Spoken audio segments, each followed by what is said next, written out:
Louise, bonsoir. Tu veux brancher ton micro? Oui.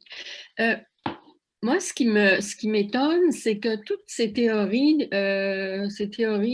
complotistes, tous les messages me sont venus de gens avec qui j'étais en contact pour la spiritualité. Donc, j'avais différents groupes, différentes personnes, et puis c'est surtout au printemps où je recevais plein de messages qui me parlait de toutes ces théories-là. Et moi, je cherchais des contacts apaisants avec des gens qui étaient plus avancés que moi sur le plan spirituel parce que ça ne fait que 2 ans que je suis en démarche. Et puis, je cherchais la paix et je recevais même d'une formatrice, celle qui m'a donné la première session de cours en miracle, elle-même envoyait plein de trucs comme ça.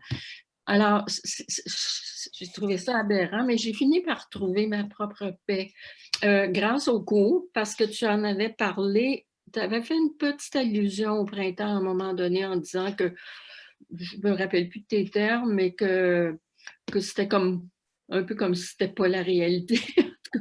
Et puis, j'ai toujours trouvé ça apaisant avec toi, mais j'ai coupé plein de contacts avec d'autres personnes qui sont dans toutes sortes de... Bon, voilà, je voulais juste le dire que j'ai trouvé ça très paradoxal. Je voudrais bien, merci beaucoup, Louise. Je voudrais bien savoir si d'autres personnes ont eu aussi cette expérience, que les personnes qui vous ont envoyé ces messages sur le complotisme, sur l'effondrement, etc., ont été justement des gens qui suivent un chemin spirituel depuis un moment. Et est-ce que cela vous a surpris ou non? Ça a été notre cas aussi. On a reçu des messages même principalement, je crois, ou principalement des gens justement qui suivent un chemin spirituel de paix intérieure. Euh, il y a une autre personne. N'hésitez pas à nous dire si c'est le cas ou non. Peut-être nous sommes vraiment les exceptions et que tous vos amis sont vraiment vos amis chercheurs sont vraiment dans une démarche de paix par rapport à ce qui se passe. Euh, mais je ne sais pas s'il y a un rapport particulier. Nous pouvons par contre, au lieu d'être déçus euh, de, de ne pas avoir reçu peut-être des mots plus réconfortants, parce que ces mots souvent, en fait, ça attise la peur, c'est le renforce. Euh, ah oui, il y a une autre personne, donc là, il y a 3 personnes qui ont reçu aussi ce genre de message et de la part de personnes qui les a surpris. Euh, Cela ne doit pas nous surprendre, ce n'est pas parce que quelqu'un cherche et chercheur qu'il a encore déjoué tous les plans de l'ego, de le garder ici et de renforcer son sentiment de peur. La peur fait partie des armes les plus importantes de l'ego, puisque si la peur existe, ça veut dire qu'il y a un problème de fond qui existe. Et l'ego, avant tout, veut que le problème de fond de la séparation existe. S'il n'y a plus aucun problème nulle part pour lequel la peur est justifiée, cela veut dire que nous faisons partie à nouveau de l'amour de Dieu. C'est le seul endroit où il n'y a plus peur, il n'y a plus de problème. Donc, à tout prix, l'ego doit éviter que nous regagnions la conscience de cet amour-là et de ce sentiment de sécurité si parfaite. Donc, à chaque instant, l'ego va sauter sur l'opportunité de nous dire, mais attention là, attention ici, danger, peur, menace, etc. Comme nous avons lu tout à l'heure, la paix fait peur à l'ego et la guerre le fait réjouir. Euh, oui, donc, je suis juste en train de lire notre commentaire. Je voulais ajouter aussi un point qui m'a échappé par rapport à la peur et l'importance de la peur pour l'ego. Bah, c'est pas grave, ça va venir à un autre moment. Donc, c'est juste pour dire que nous pouvons... euh, oui, c'est facile de se plonger dedans et d'être fasciné par ça et de suivre ces courants, Hem, ah oui, je sais maintenant, je me souviens maintenant. Heu c'est facile de se plonger d'être très intrigué par ces histoires pour savoir si c'est vrai ou non, parce que des fois, ces histoires semblent tellement invraisemblables que nous pouvons dire: «Non, mais il faut que j'aille voir parce que c'est tellement hallucinant cette histoire de nanoparticules dans les vaccins, qui vont nous mettre en liaison avec chaque antenne de 5G. Ils vont toujours savoir où vous êtes, si vous êtes même près de notre téléphone. Vous pouvez vous débarrasser de votre téléphone, mais si vous êtes à côté de quelqu'un qui a le 5G, là, vous êtes repéré. Bah, c'est facilement d'être inquiété par tout cela. Mais si nous suivons un chemin spirituel, heu, comme un courant miracle, comme une voie vraiment authentique, hem, ce n'est pas juste pour, trouver la paix dans ce monde ici, trouver la sécurité dans ce monde ici. C'est pour transcender la conscience de ce monde ici. C'est pour ouvrir notre conscience à une dimension de conscience au-delà de ce monde, pour qu'on puisse être ici et ne pas être affecté par ce qui se passe ici. Notre objectif n'est pas de fabriquer une sorte de bulle de confort à l'intérieur de la séparation, mais de nous extirper si loin de la conscience de la séparation que nous pouvons le regarder comme par au-dessus du champ de bataille, pour pouvoir regarder le champ de bataille plus tranquillement et même être sur le champ de bataille, mais quelque part reculer du champ de bataille. Suffisamment pour pouvoir garder notre paix intérieure, garder notre conscience si claire que nous savons encore que peu importe ce qui se passe ici, le domaine de Dieu, le royaume de Dieu est toujours parfaitement intact. Mais souvent, effectivement, ceux qui suivent un chemin spirituel pensent qu'ils le font pour être simplement plus confortables dans la séparation et c'est difficile d'échapper cette étape-là. Je dirais même plus, c'est une étape, hem, hem, s où nous allons tous passer et peut-être passer un certain temps puisqu'effectivement, suivre les méditations, faire les méditations, suivre un chemin spirituel, nous aide à être plus confortable dans l'illusion, dans le monde de la séparation, jusqu'à un certain niveau. Ça nous aide à pratiquer certaines leçons de pardon, et cetera. Ça nous aide avec certaines relations. On peut même parler de quelques miracles extérieurs. Bien sûr, ce n'est pas le but d'un court miracle, mais on entend ça. Hem et donc ça peut être très, très tentant d'essayer une stratégie où nous essayons d'avoir le beurre et l'argent du beurre. C'est-à-dire, c'est le beurre, c'est la séparation. Je suis moi-même, je vis dans l'illusion et l'argent de beurre, c'est débarrasser du mal-être et de la culpabilité de la séparation. Ça, c'est l'argent du beurre. Et heu, c'est ce que l'ego veut à tout prix.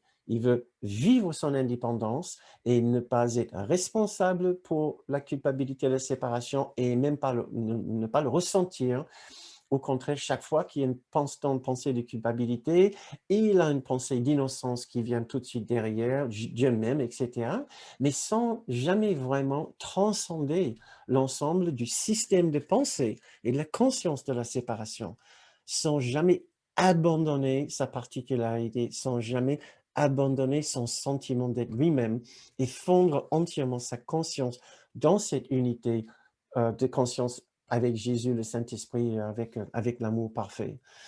Et donc, c'est pour cela que même un chercheur spirituel, dans sa bulle, peut être complètement bousculé par ce qui se passe ici, puisqu'il était dans son zone de confort et finalement, il voit son zone de confort, cette bulle, éclater.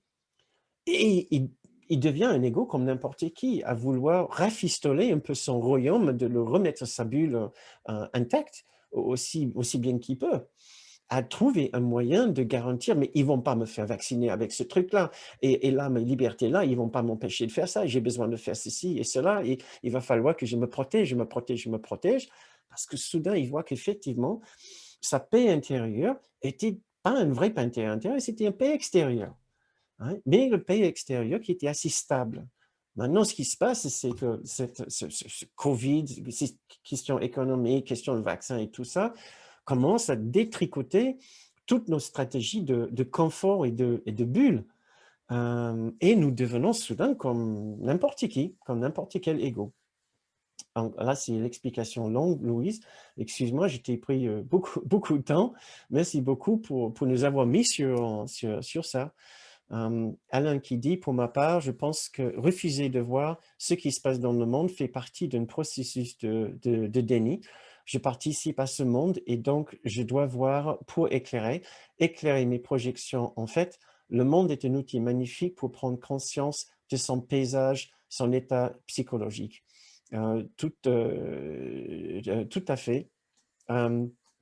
Tout à fait, Alain. On doit aussi savoir ce qui se passe dans ce monde, parce qu'on entend parler de l'autre côté, merci Pat, on entend aussi parler de l'autre côté que non, je regarde même plus les infos, je n'écoute rien, je ne veux pas savoir. C'est comme ça que je me protège. Si ça vous aide à garder votre tête au-dessus de l'eau, c'est une stratégie tout à fait viable, mais c'est une stratégie qui n'appartient pas à la recherche d'une paix intérieure. Une véritable paix intérieure solidement basée sur la conscience de ce que nous sommes en réalité, au-delà de notre forme physique, ne sera pas dérangée par ce que nous voyons dans ce monde. Et on doit le répéter. Mais il va pas non plus s'intéresser à outrance dans ce qui se passe dans ce monde. C'est un équilibre. Il faut qu'on soit au courant pour savoir, comme Alain dit, comme un révélateur de conscience, où est-ce que j'ai placé ma conscience? Est-ce que je suis dérangé par cela? Il faut le faire pour justement savoir où nous sommes. Mais attention à ne pas nous emballer dedans et nous laisser entraîner dans le jeu. Et soudain, on se voit zapper sur ça, sur ça, sur ça. Mais est-ce que tu as vu ça? Tu reçois un autre mail et tu cliques là et tu cliques là. Et soudain, tu vois cet YouTube, cet article-là qui a été traduit de je ne sais pas qui. Et soudain, on est emballé, on est pris. Ça va nous arriver, c'est pas grave. Mais aussi vite que nous pouvons, nous essayons de redevenir conscients de ce qui nous est arrivé, que nous avons été pris encore dans cette mythologie de manipulation et de danger, qui est une mythologie dans la verticalité, dans notre rapport avec l'unité et avec Jésus, le Saint-Esprit, avec Dieu, etc. Et c'est ça l'origine, qui est par la suite, qui est innée dans l'esprit de chacun, projetée, mais poussée à l'extérieur sur les scènes, sur l'écran de la vie ici.